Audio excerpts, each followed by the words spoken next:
But I was given the chance to go to Afghanistan, and it wasn't for the kind of whirlwind tour that my colleagues went on in the Gulf War and the Bosnian conflict.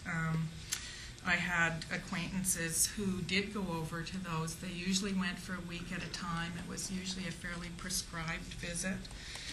I was there for 2 months. I lived in a tent on the camp. I ate meals in the mess. I, used the laundry, went to the gym, did all the things that soldiers did there, and went out on patrols with them.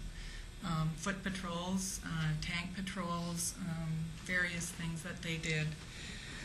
But I was also encouraged to do different kinds of reporting than just what we all call in the newsroom guns and tanks reporting. Every newsroom has reporters who just love gun stories, weapon stories, and we try to control them so that they don't fill the entire newspaper with graphics of the latest missile or something like that. I was specifically told by my editor that they were choosing reporters because they wanted different perspectives. All of that is a combination of a new Canadian military effort to encourage news outlets to send reporters to military operations and a desire by news outlets to cover military operations in a somewhat different way.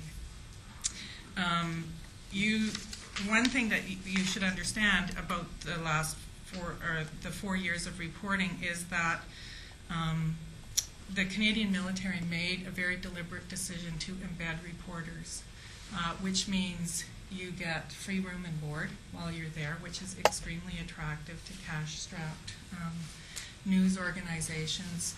And it's a new technique, as many of you know. In the Second World War and the Vietnam War, it was kind of open. Like, reporters went over, and sometimes they'd be with the troops, and sometimes they'd be out doing other things, and they kind of moved back and forth. Obviously, some people feel that didn't go too well for them in Vietnam in terms of presenting a positive image of the military. In the first Gulf War, the U.S. military took the controversial position of trying to shut down coverage completely, with the result that Peter Arnett sort of soared to fame with CNN because he stayed in Baghdad while the rockets were falling. In the second Gulf War, the U.S. military moved to having daily briefings at first near the field of operations and then further to embedding journalists.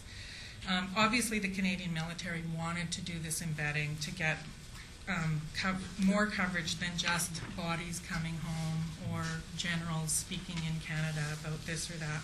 The program, by the way, in their eyes, has been phenomenally successful. I talked to their media relations department today. They have 14 spaces that are available. They're now booked months in advance. They have people like on waiting lists to go over there. I have to say it wasn't like that when I was there. When I was there, it was when in Kabul at Camp Julian, I was the most number of people that were there were 4. At one point, it was just me and one very lonely CP guy who never spoke. So. There has been obviously controversy about the practice of embedding, more so in the United States than here, because I don't think a lot of people in Canada actually realize that there's been this change in policy. Some people see it as a way of co-opting reporters, psyching them into seeing themselves as part of the us against them. Others see it as a way of controlling them and ensuring that their perspective is firmly locked on the brave, heroic soldiers and keeping them away from local populations. I have to say that when people asked me if it was difficult to be an embedded reporter, I said no, actually, not really. I've been a beat reporter. In both education and covering City Hall, I am an embedded reporter. When I was covering education, I went into classrooms, and I covered it from the perspective of teachers and students in classrooms. At City Hall, I know that the people who work at City Hall scrutinize my stories far more carefully than any of my editors at work will ever do, and I can tell from their responses, i.e. no returned phone calls, or the welcome mat put out, what they think of my work.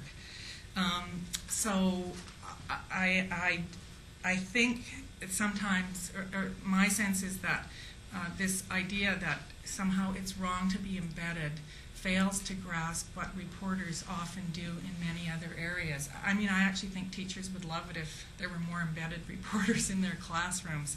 So sometimes the problem is who do you embed reporters with and who don't you? But I think it's a wonderful way to do coverage. It does force you to work really hard because you're with people, you see what they're going through, you know they have really strong opinions, you will cover that, but then you also have to write critical stuff. And that is what being a reporter is like. I think it's a more responsible position to take than those reporters who remain on the outside of what they're covering, whether it's education or City Hall or whatever, and simply attack all the time. Being embedded, whether it's at City Hall or in the military, means that you're forced into developing some understanding of the culture that you're covering. And when you're critical, you do it with some knowledge rather than a kind of an ignorant criticism. Another reason I didn't really feel constrained about the embedded reporting was that I was completely free to do as much reporting off base as I wished.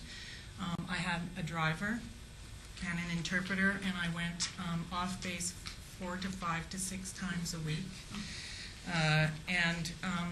Reporters in Kandahar are still doing that, even though it's much more dangerous for them. I have to say, when I was there, yes, I was nervous. Yes, I worried if I was standing out on the street too long, but in general, I felt safe enough to go out 4 to 6 times a week. The embedding and the freedom to go outside means that the Canadian public has had the privilege of a much greater range of stories from Afghanistan than they got when Canadians were in Bosnia. As a result of my being in Kabul, I did stories on the microcredit program that is helping poor Afghan families, the effort to get girls into schools, the problems of city planning in Kabul. I took my City Hall expertise and transferred it over. International Women's Day celebrations, and how the country is coping with its growing drug addiction epidemic.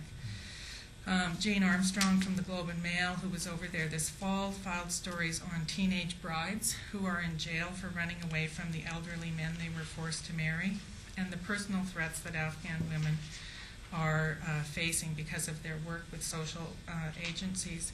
And I have to say, I do see a real change, a lot of reporting these days. And again, we're all subject to our biases. I think I read the kinds of stories that reflect my worldview, or as we all do, or help us decide that all media coverage is terrible. You can also do that. But there's a lot of reporting coming out of, say, Graham Smith at the Globe and Mail or Elizabeth Rubin at the New York Times about the sense of chaos that there is, that soldiers are going in, they're trying to do their best, and they're inadvertently trampling on local customs, destroying people's wheat fields, finding themselves in the middle of battles between the Afghan police and the National Army, and all kinds of, very not clear-cut situations like that. Very not us and them reporting, actually. It's really interesting to read those stories because of the sense that we're adrift here in a sea of we don't know what quite, and we're trying to find our way. Other reporters that I worked with there, who had been there just before I was, also did stories where they aggressively reported on Canadian abuses, like killing people in the street with their armored vehicles, running into them, or I know Steve Thorne was booted off the base temporarily after he reported on Canadian soldiers who had burned an Afghan fighter's body out in the battlefield. I realize critics will say that this is a small part of the coverage and that the media discourse is dominated by stories about our brave boys and girls on the front, by the privileging of political and military spokespeople who emphasize the need to stay the course, and by the demonizing of the Taliban as an evil other that must be defeated to keep the world safe. And I don't deny that there is that out there, but